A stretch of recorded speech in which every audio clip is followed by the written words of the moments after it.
এদিকে শারীরশিক্ষা কর্মশিক্ষা নিয়োগের ক্ষেত্রে সিঙ্গেল বেঞ্চের নির্দেশ ছিল তাতে হস্তক্ষেপ করলো না ডিভিশন বেঞ্চ। সিঙ্গেল বেঞ্চের স্থগিতাদেশ বহাল রইল। সিঙ্গেল বেঞ্চের স্থগিতাদেশে কোনো হস্তক্ষেপ করলো না ডিভিশন বেঞ্চ।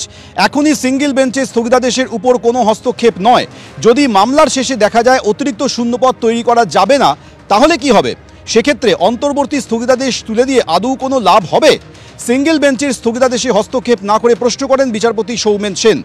18ই জুন হাইকোর্টের সিঙ্গেল বেঞ্চে মামলার ফের শুনানি রয়েছে। শারীরশিক্ষা কর্মশিক্ষার নিয়োগে অন্তর্বর্তী স্থগিতাদেশ দেন বিচারপতি বিশ্বজিৎ বসু। বিচারপতি বিশ্বজিৎ বসুর নির্দেশকে চ্যালেঞ্জ করে ডিভিশন বেঞ্চে যান কয়েকজন চাকরিপ্রার্থী, কিন্তু সিঙ্গেল বেঞ্চে সেই নির্দেশে কোনো হস্তক্ষেপ করল না ডিভিশন বেঞ্চ।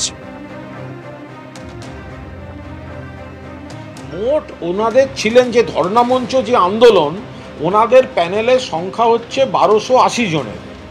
1280-র মধ্যে একজন মারা গেছে, রইল বাকি 1279। ওনাদের ধর্ণাতেই তো এনারা গেছিলেন।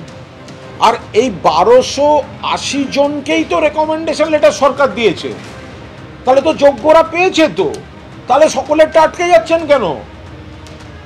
যে মঞ্চটায় ওনারা গেছিলেন সেই প্যানেলের প্রত্যেককে রাজ্য সরকার রেকমেন্ডেশন লেটার দিয়েছে, স্কুল পেয়ে গেছে।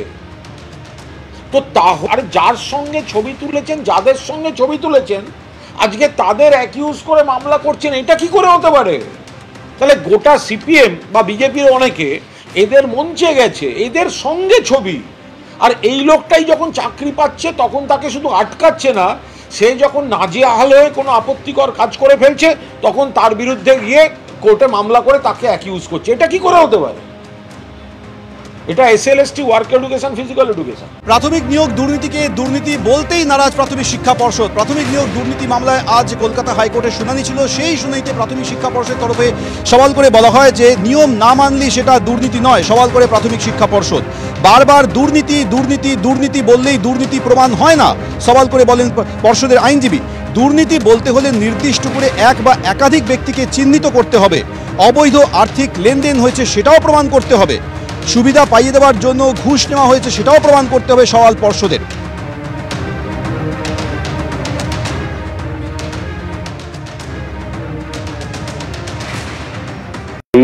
রাজ্য সরকার যে সমস্ত নিয়োগ করেছেন সেটা যে দুর্নীতিমূলক পদ্ধতির মধ্য দিয়ে তা সুপ্রিম কোর্ট পর্যন্ত প্রমাণ হয়ে গেছে। মনে রাখতে হবে, একই সংস্থা এবং একই রাজ্য সরকারের শাসনাধীন, তাদের ক্ষেত্রে দুর্নীতি প্রমাণ হয়ে গেছে সুপ্রিম কোর্টে। তদন্ত হয়েছে, তদন্তের মধ্য দিয়ে বহু দুর্নীতি যে হয়েছে, টাকা ইনকাম হয়েছে তার সামনে এসেছে। একবারও কি প্রাথমিক পর্ষদ বা রাজ্য সরকারের পক্ষ থেকে ব্যাখ্যা দিলেন যে কি করে মন্ত্রীর বাড়িতে অতগুলো টাকা পাওয়া গেল, অত সোনা, অত সম্পদ পাওয়া গেল? বলেছেন? বলতে পারছেন না। দুর্নীতি ওরা করেছেন। দুর্ভাগ্য যে দুর্নীতিকে আড়াল করবার জন্য আরো সময় নষ্ট করছেন এবং আরো বিভ্রান্তি সৃষ্টি করার চেষ্টা করছেন। আমরা যখন আমাদের সওয়াল হব তখন দেখিয়ে দেব যে দুর্নীতিটা কত গভীরে আছে, যে দুর্নীতির সংজ্ঞা। এখন দুর্নীতির সংজ্ঞা নিয়ে আমাদের আলোচনা করতে হবে।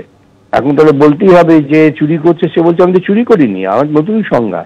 আমি তো আর বাড়িতে গিয়েছিলাম, ঘুরে ফিরে দেখলাম জিনিসগুলো পড়ে আছে, ভালো লেগেছে, তুলে নিয়ে চলে। দুর্নীতি নাকি? এসএসসিতেও শিক্ষক শিক্ষিকা শিক্ষাকর্মী যোগ্য অযোগ্য ছিল, আছে। প্রাইমারিতেও তাই। বেসিক ট্রেন্ড একাডেমিক পরীক্ষা দিয়ে পাস করা অনেক শিক্ষক আছে। আবার সাদা খাতাতে টাকার বিনিময়েও কয়েক হাজার নিয়োগ আছে। আমরা বারে বারে বলেছি যোগ্য অযোগ্য তালিকা মুখ্যমন্ত্রী দেবেন না, তার কারণ তিনি চুরি করেছেন, গট হ্যান্ড ধরা পড়বেন। তাই বাংলার মানুষকে 8 মাস পরে বিধানসভার ভোট, কোন যোগ্য অযোগ্য বাঁচতে হবে না। একটাই অযোগ্য, তার নাম মমতা ব্যানার্জি। এই অযোগ্য মহিলাটিকে, এই অযোগ্য মুখ্যমন্ত্রীটিকে বাতিল করে দেন নির্বাচনে, বাংলায় সব ঠিক হয়ে যাবে। সবাই যোগ্য, একটাই অযোগ্য, তার নাম মমতা ব্যানার্জি।